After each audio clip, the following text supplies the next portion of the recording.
Hey, clean that again. The voice cracks like a whip across the store. Customers turn. The janitor freezes, mop dripping, eyes red, hands shaking. I already did, sir, he whispers. The store manager laughs, loud, cruel. You people always say that. A few customers snicker. One woman pulls her purser. The janitor bends down again. His shoulders tremble.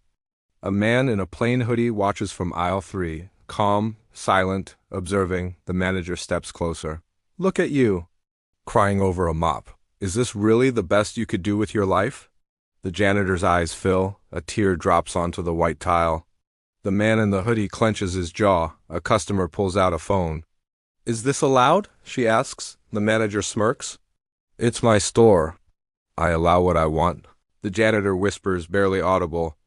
I just need this job. The manager leans in. Then stop embarrassing us. The man in the hoodie takes one slow step forward, then stops.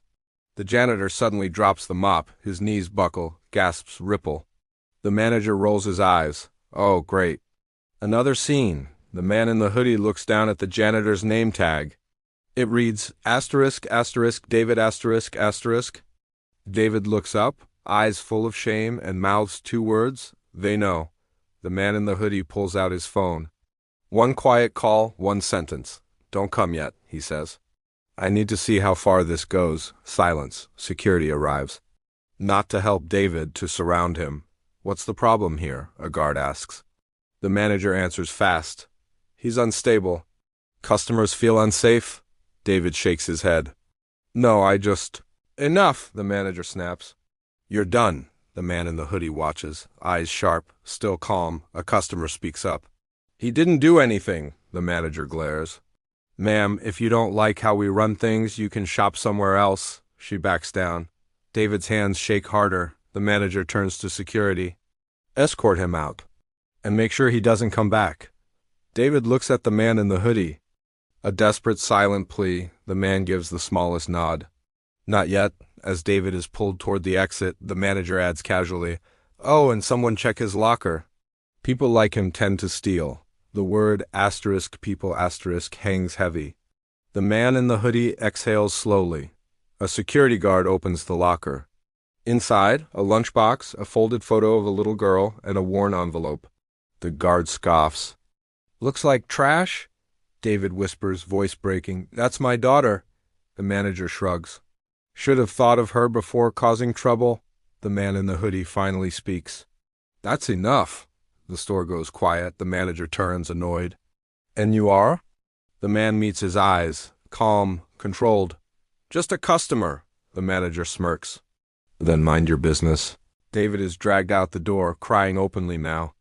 The man in the hoodie watches him disappear into the rain, and follows. Outside, rain pours.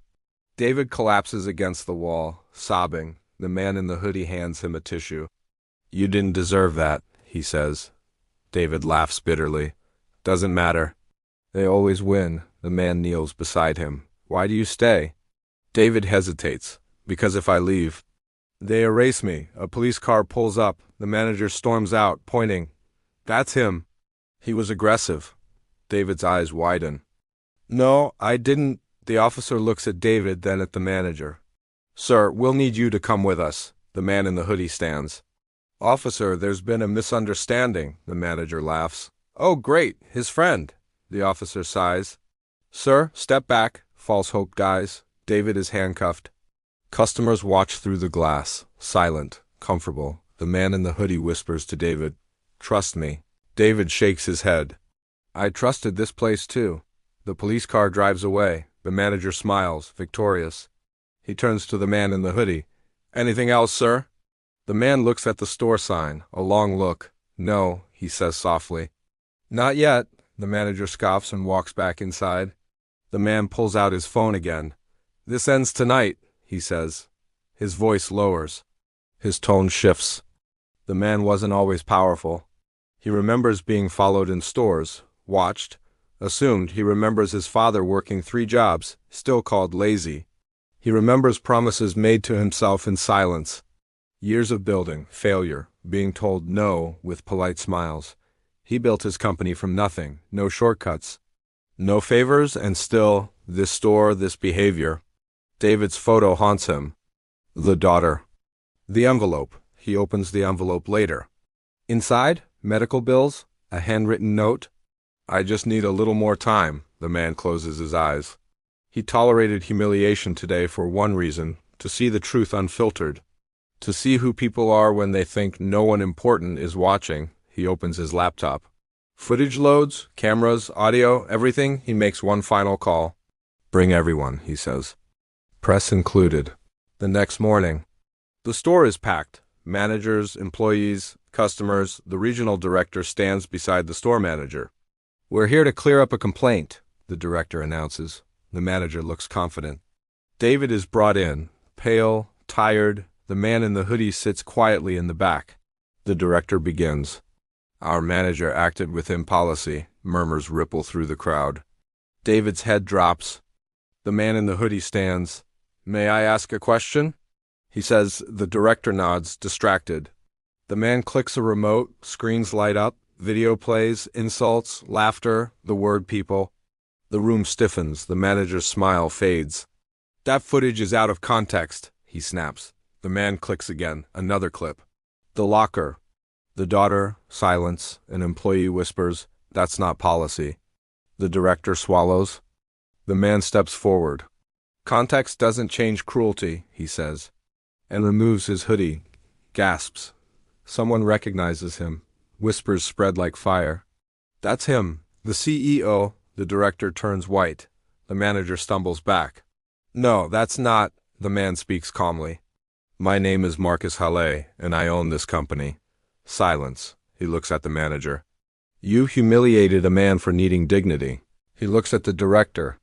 You defended it. He looks at the room. And you watched. Security steps forward, not for David, for the manager. The manager pleads. I didn't know. Marcus cuts him off. That's the point. Termination letters are handed out. Policies are rewritten out loud. David is uncuffed.